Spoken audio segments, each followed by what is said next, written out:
এনসিপির মুখ্য সংগঠক হাসনাত আব্দুল্লাহ বলেছেন, আপনারা যাকে ইচ্ছা তাকে ভোট দেবেন, যার যেই দল করতে মন চায় সেই দলই করবেন, কিন্তু আমার জন্য দোয়া করবেন, আমি যেন সব সময় আপনাদের পাশে থাকতে পারি।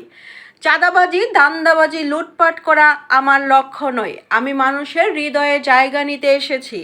বুধবার ৩ ডিসেম্বর দুপুরে কুমিল্লার দেবিদ্বার উপজেলার সুলতানপুর ইউনিয়নের বিভিন্ন গ্রামে জনসংযোগকালে তিনি এসব কথা বলেন। হাসনাত বলেন, আমি ভোট চাইতে আসি নাই, ভোট চাওয়ার সামর্থ্য আমার নাই। ভোট চাইতে হলে অনেক কিছু লাগে, সেগুলো আমার নাই। আমি মধ্যবিত্ত পরিবারের সন্তান, আমার বাবা রাজমিস্ত্রি, আমি আপনাদের সেবা করার জন্য এসেছি।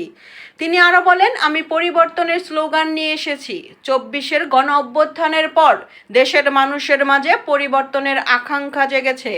আমি মানুষের সেই আকাঙ্ক্ষা বাস্তবায়নের লক্ষ্যে কাজ করতে এসেছি। একটা গণ অভ্যুত্থানের মাধ্যমে দেশের সকল সেক্টরে আমূল পরিবর্তনের সুযোগ এসেছে। এখন ভোটের মাধ্যমে সেই সুযোগ কাজে লাগাতে হবে। এর আগে মঙ্গলবার উপজেলার ভানি এবং সুলতানপুর ইউনিয়নের বিভিন্ন অংশে গণসংযোগ এবং পদযাত্রার বক্তব্য দিয়ে সাধারণ মানুষের মাঝে ইতিবাচক সাড়া ফেলেছেন তিনি। তার এসব বক্তব্য সংবাদপত্র এবং সামাজিক যোগাযোগ মাধ্যমে ভাসছে। এ সময় স্থানীয় এনসিপি নেতারা সেখানে উপস্থিত ছিলেন।